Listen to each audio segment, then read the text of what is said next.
I want to start off this video by asking you a question, which is, when was the last time, truly, when was the last time you went outside of your house without listening to music?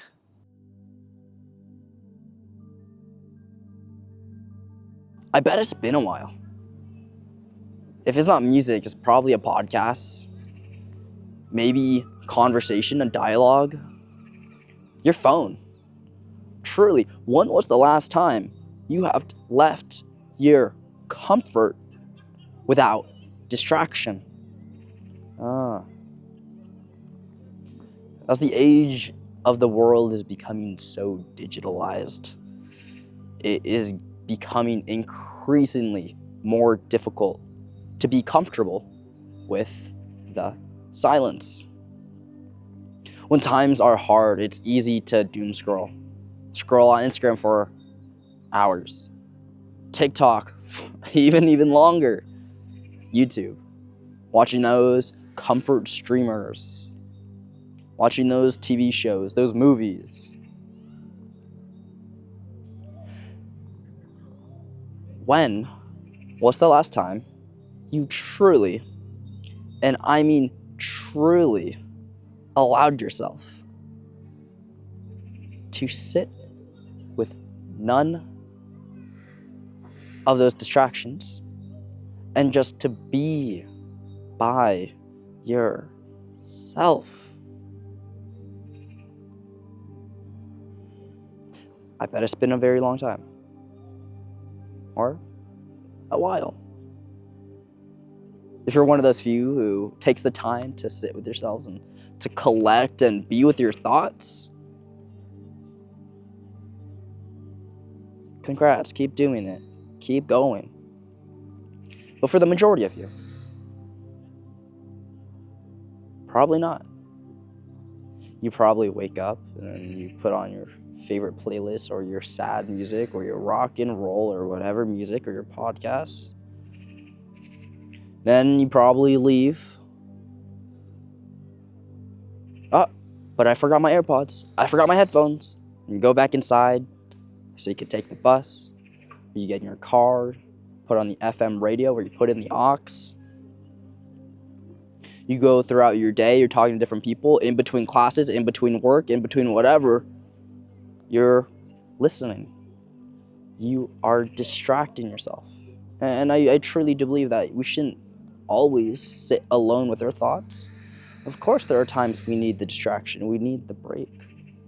But to what extent does the break, that distraction, actually just become the reality? It becomes the norm. It's all you do. Distract, distract, distract from the hardship, from the realities of life. You could ignore reality, but you can't ignore the consequences of ignoring reality. At the end of the day, we always go the same place, to sleep. There's probably no one there too. There's no more phones at that point. There's no more music, maybe. People.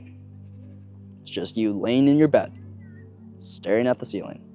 Or, yeah, I suppose you can be doom scrolling up until your very last moment of consciousness, until you pass out. But when you're alone at night, you have nobody else. I'd argue if there was a time for you to be alone, it's then. It's right there and then. At night. No one else around. You're in the comfort of your own room, whether you're living with your folks or not. You're just in your room by yourself. But you're even then probably not even allowing yourself to be alone. Why is it so important to be alone? Why is it so important to befriend the silence? Because 100% of the time, the only person who can't let you down is you. And I don't say that to say F all people. People suck. But if you're with yourself 100% of the time, throughout your 70, 80, 90, even 100 years of living, why would you not want to get comfortable with that person who's always going to be with you, which is you? You have nobody else. And that's not something to be sad about. It's not something to be depressed about. There's a joy in that. An alternative reality to a life you're living now is, what if you became the most comfortable person when you are by yourself? Not dependent on other people, because other people might not always be there. You get older, they also have obligations, so do you. Responsibilities. They probably can't get to the phone right away. Life will throw hard things at you. Okay. It's nice to depend on other people. It's awesome. It's incredible. These relationships that we get to build in life is lovely. But at the end of the day, you truly, really only have yourself. So what could you do then to befriend yourself? It's probably been a while since you've actually befriended yourself. Well, go for a walk. Put yourself in situations where you are alone. Whether that's going to the movies, going to get food, playing a sport, going to the gym, whatever it may be, do it by yourself. Leave the music at home. Put the phone in your bag. And just do things because you can. Ask yourself, what exactly am I feeling right now? How am I navigating this experience in this moment right now? What do I like about myself? What do I not like about myself? How can I become more comfortable with myself? For a lot of people, that's journaling. Using journaling as a means to have that dialogue, to have that conversation with yourself. Incredible. For others, people like to keep it all in their head. Just think it all. Just sit and ponder. Sit on a bench in London, perhaps, like I am right now.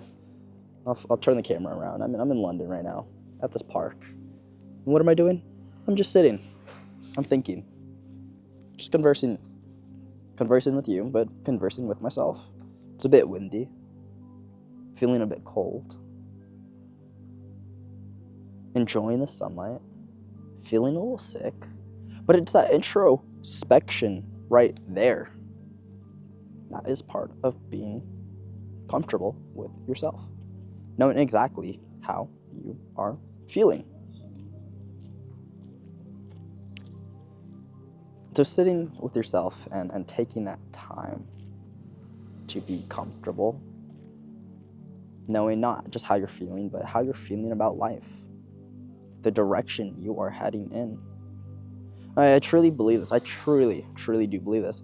I believe that all the answers that we could ever want to all of our questions are deep within. Deep within, we have all the answers of the universe. In here. But it's the distractions. It's the getting caught up in the emotional insecurity and rawness of it that blind us, that make us so we can't find and see those answers clearly. When you're constantly in a state of rush, panic, you're in survival mode. You're either fighting or flighting. Or you freeze. I think there's a moment for all three of those things in your life. Sometimes you need a flight. You need to leave. You need time to process. Other times you need a freeze. You need to process. You need to sit with it. But you also need to allow yourself to fight it. Tackle things head on. And it's not easy. It's not easy. It takes people years, decades, to become comfortable with themselves. Ideally, but with no judgment, it shouldn't take us years and decades to become comfortable with ourselves. But it's hard, it's hurtful to acknowledge you aren't where you want to be in life. And that's okay. Maybe you have really strong expectations, you have really hard standards for yourself, and you're not meeting those. I think that's when you need to come down a little. You're up here. You need to come down a little. Realign and redefine those standards, those expectations that you've put onto yourself. Understand, what are these expectations? What are these standards I'm even feeling internally? Is it even yours? Or is it other people's? Your families, your friends, your mentors, your coaches. When you start to befriend yourself, there's this beautiful thing that happens within. Something beautiful you experience. It's called peace. Yeah. It's called peace. Where you feel just calm.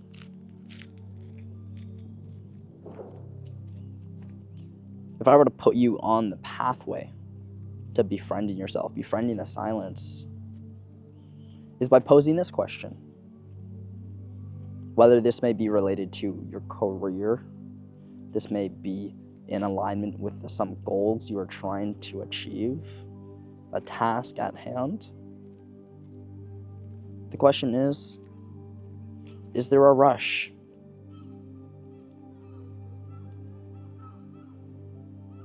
Is there a rush? People want the quick, fast success. They want to get rich fast. They want to achieve so much fast. They want to be successful in X amount of time. If someone were to say to you, you could be successful in 6 months, my thought to you would be, what if you allowed it to take 7 months, 8 months, 9 months? Is there a rush for it? If you could sit down and truly say, there doesn't need to be a rush for it. It comes when it comes, but I know it will come. Isn't there some peace to that? Some comfort to that?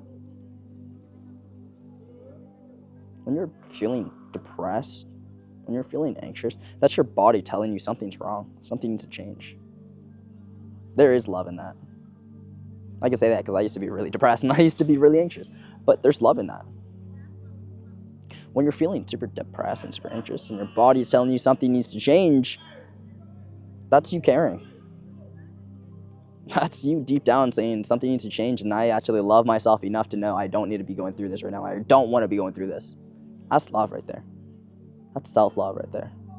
It's the beginning to peace. It's the beginning. It's the middle. It's the progress. Life is like Minecraft XP. You go through it enough, you have enough XP, the more it's easier to enchant, to enhance, and to make life easier for yourself. But it's hard to do that when you don't even know where you are. Not just physically, but mentally and spiritually. Learning to befriend the silence is, at times, deafening. I'm going to say it's more deafening than not. It's going to be intense. It's going to be hard. It's going to be rough. But when you slowly start to make that transition to realizing I don't need music, I don't need a podcast, I don't necessarily need my friends to constantly be within the vicinity of my comfort, life actually does become, quote unquote, easier because you don't feel like you're running away.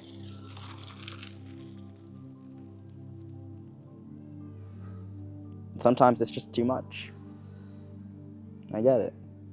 Sometimes it's really intense. It's really rough. But if it's still really rough, you're still transitioning from that hard time. You're not really allowing yourself to grieve.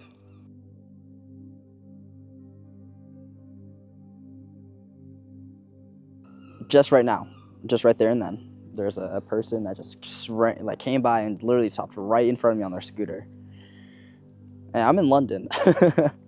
I truly believe this, but no, not truly believe this. Yeah, I felt a sense of like, am I about to throw hands? Because if he's about to steal my camera, I'm about to throw hands with him, even if he has a knife.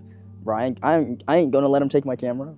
It's that moment of just on tenseness, on the verge of thinking, is it about to go down right here in this park? Whatever happened, he kept moving. But I had to take a moment. I have to take a moment to breathe.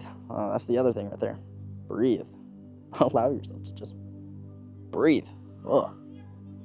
To sit with it and just remind yourself you need oxygen. When you're going through the movements of roughness, your breathing becomes shallow. When your breathing becomes shallow, you get less oxygen to the brain. It's when you need to slow it down and take a fuller, deeper breath. Change your posture. Fix that so you can breathe more deeply. Bring more oxygen to the brain so you could function clearly. Look, I have this thing called the gentleman's agreement. If you've watched at least 3 of my videos, I would love if you were to subscribe. If not, I'm thankful that you have been here till the very end. And that in the next one, you also get something away from it. My name is Spencer, and I will see you later. Peace.